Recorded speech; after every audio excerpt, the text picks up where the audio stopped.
Alright everybody, welcome back again di Bitcoin Update. So quick update for Bitcoin today. Kita ngelihat rejection terjadi tepat di area supply yang kita mention soal pergerakan kemarin.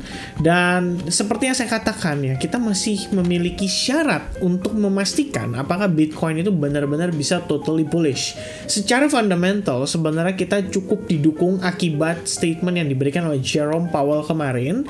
Dan sampai dengan CPI next week kita sebenarnya memiliki ruang gerak yang lumayan luas, saya bisa katakan. Kenapa? Karena kalau kita lihat dari economic calendar, terutama news event pada pekan ini, itu sudah bisa dibilang nggak terlalu banyak yang signifikan selain rilis data GDP dari pound sterling atau ya kita bilang UK itu per hari Jumat nanti ya teman-teman.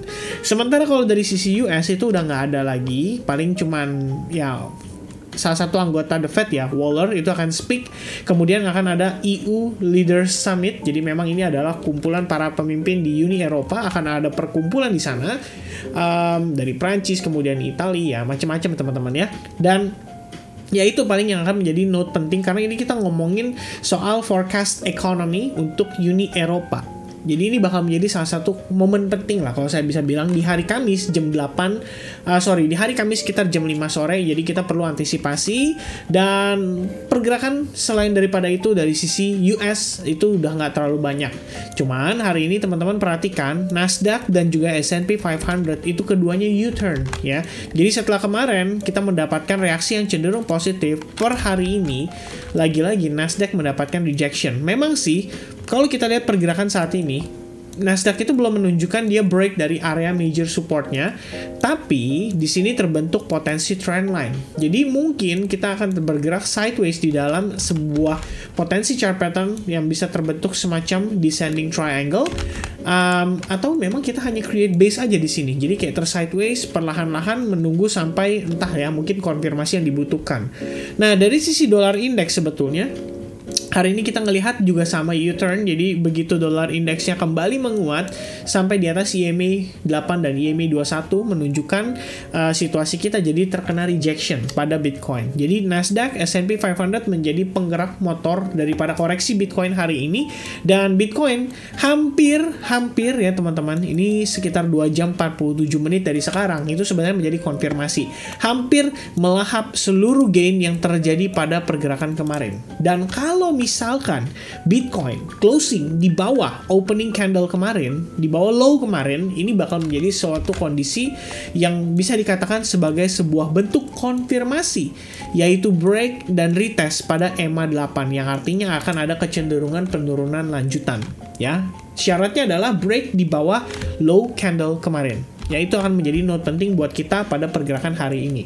Nah sebenarnya teman-teman sekalian ya, kalau misalnya kita lihat Bitcoin somehow bisa bertahan di atas area resistance ini sebenarnya masih memberikan indikasi yang cenderung positif untuk kita retest ke $25.000. Tapi once again, kalau misalkan kita ngelihat close candle-nya di bawah low candle kemarin, maka dampaknya akan cenderung negatif. Nah sesaat lagi saya akan sampaikan ya, jadi kita bisa buka time frame hourly. Mengapa saya katakan demikian? Karena memang berdasarkan Elliott Wave yang kita lakukan ya, perhitungan wave count yang kita sudah bahas di video kemarin, once again kita memiliki area supply supply dan rejectionnya terjadi precisely pada level tersebut di $22.400.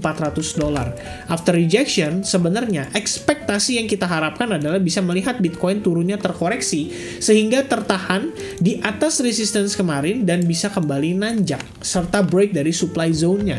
Tapi seandainya tidak, maka saat ini kita bisa mempertimbangkan lah ya kemungkinan antara proses yang terjadi saat ini itu menginvalidasi semua wave count yang ada, artinya kita memang memasuki fase koreksi yang lebih major, dan artinya di sini adalah totally wave 1, wave 2 untuk ongoing menuju wave 3, atau teman-teman sekalian selama kita belum break dari area $22.700 terutama untuk time frame daily dan tidak close di bawah level itu, maka sebenarnya kita masih bisa katakan ini masih cukup valid sebagai possible wave 1-2. Ya, jadi kalau kita katakan di sini adalah wave 1, di sini adalah wave 2, pertimbangannya dari mana? Kalian gunakan Fibonacci retracement from the very bottom to the top, dan kita bisa lihat saat ini kita masih bertahan di atas 78,6%. Which means berdasarkan Elliott Wave Count sendiri, untuk wave 2, jadi kalau teman-teman search ya, Elliott Wave cheat sheet ya, wave correction cheat sheet, di sini kalian bisa cari angka pada wave 2 retracement, itu jarak dari wave 1 itu bisa berkisar 61,8 sampai 78% retracement daripada wave 1. Dan probabilitasnya lumayan tinggi guys, di angka 40%. Jadi somehow kita melihat progres ini lumayan mengerikan karena hampir terkoreksi full 100%, tapi kemudian kita bisa lihat setidaknya dari segi close candle kita bertahan di atas Fibo 78,6% dan ini masih memenuhi syarat untuk wave 2. Ya, jadi wave 2 retracement dari wave 1 senilai 61,8 sampai 78% dengan probabilitas 40%. So far lumayan tinggi. Dan ya, sekali lagi teman-teman ya, kita butuh konfirmasi apakah Bitcoin akan bertahan dan in the end meneruskan rally-nya menuju ke 25.000, which means saya personally lebih prefer menunggu hingga adanya break pada supply zone-nya, atau kalau misalnya kita mendapatkan indikasi, paling tidak yang saya butuhkan adalah V formation pada time frame 1 jam, and then a small pullback atau correction pullback-nya, kemudian dia ongoing nanjak lagi ya. Jadi begitu dia break dari resistance yang terbentuk di sini, nah inilah signal kita untuk entry kembali pada Bitcoin dan juga pada altcoins yang memiliki opportunity untuk melakukan long ya. Kalau dari saya sebenarnya ini kita berbicara sedikit situasi invalidasinya ya. Kalau misalnya teman-teman perhatikan di sini, sebenarnya memang terdapat trendline ya. Kita bisa hubungkan trendline tersebut dan kelihatannya sebenarnya kita udah break dari trendline tersebut. Jadi sebenarnya kalau misalkan menilai dari kondisi yang terjadi saat ini, jelas sekali memang ada pelemahan momentum terhadap Bitcoin.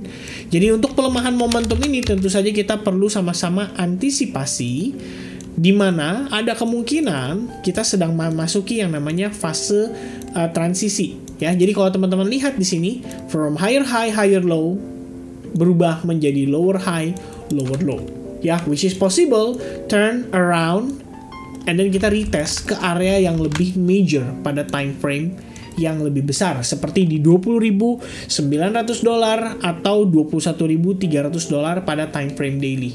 Oke, nah sementara itu yang saya personally perhatikan, jadi ini adalah skenario invalidasinya. Kalau misalkan kita lihat Bitcoin gagal bertahan di atas area Fibo 78,6% pada time frame hourly yang tadi saya mention di update sebelumnya, maka kita perlu waspada terhadap kemungkinan Bitcoin akan memasuki fase koreksi yang lebih jauh dan lebih major.